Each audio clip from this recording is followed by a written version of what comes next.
Sobat Podcast, kembali lagi dengan saya, Eva Belusi Simanjuntak sebagai host kali ini. Hari ini kita kedatangan tamu atau narasumber kita dengan siapa nih? Hai, saya Elisa Chandra Agustina sebagai narasumber pada acara kali ini. Ya, terima kasih.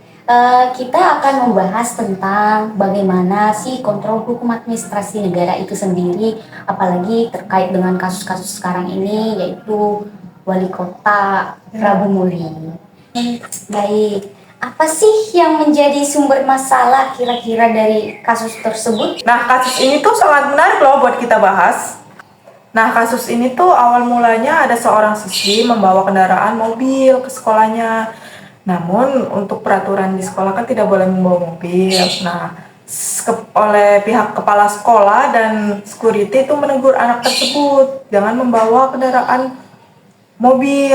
Nah, kemudian siswi tersebut nih melapor kejadian tersebut kepada ayahnya. Nah, ternyata seorang ayah siswi tersebut itu merupakan seorang pejabat publik, yaitu sebagai wali kota Prabu Muli. Ayah dari siswi tersebut atau wali kota tersebut tuh tidak terima atas teguran yang diberikan kepada anaknya. Karena ketidakterimaan sebagai seorang ayah, nah karena seorang ayah ini juga mempunyai jabatan publik sebagai wali kota, nah dia menggunakan wewenangnya sebagai wali kota langsung memecat si kepala sekolah dan security tersebut tanpa melakukan adanya prosedural. Oh, jadi seperti itu ya? Berarti ini hanya karena masalah sepele ya? Oh ya, sebenarnya itu hanya kasus sepele saja yang bisa diselesaikan secara langsung, tapi karena sebagai seorang ayah yang tidak terima anaknya ditegur, jadi si wali kota ini tersebut atau sebagai seorang ayah menggunakan wewenangnya untuk melakukan kesenangan. Oh, ini tuh hanya karena penyalahgunaan wewenang dari pihak wali kota itu sendiri ya? Iya. Nah, jika dikaitkan dari hukum administrasi negara, memang betul beliau menyalahi aturan dan fungsinya sendiri. Ya, betul. Maka dari itu, publik tuh melihat perbuatan ini tuh semena-mena dan tidak sesuai dengan peraturan HAN, di mana HAN itu menekankan bahwa pejabat publik untuk menaati aturan asas legalitas, terus yuridiksitas, dan asas diskresi. Berarti dari ketiga asas tersebut, beliau melanggar asas legalitas dan asas yurisdiksitas. Ya, betul sekali.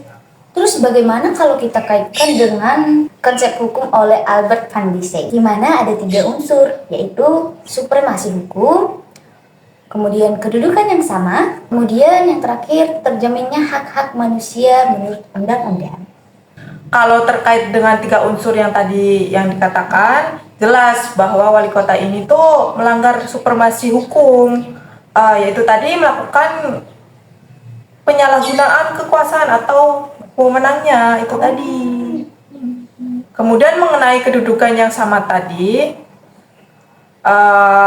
terhadap kesetaraan antara wali kota yang mempunyai wewenang dan security yang tidak mempunyai wewenang yang terlalu tinggi. Kalau dari kasus tersebut sih pihak wali kota yang justru malah melakukan penyalahan aturan pasal 28 Peraturan Menteri Pendidikan Dasar dan Menengah nomor 7 tahun 2025.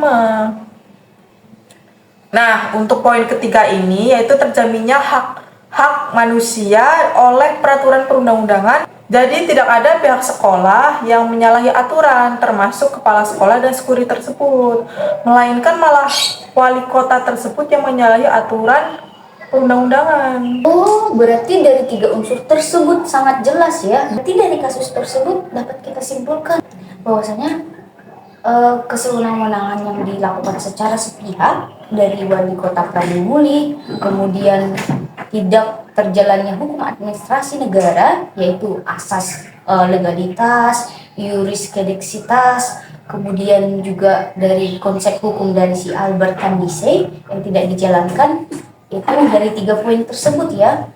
sangat-sangat kontroversial memang kasus ini, dan memang perlu pemerintah membenahi atau melihat secara langsung bagaimana pejabat publik itu tidak menggunakan fungsi dan aturannya sendiri.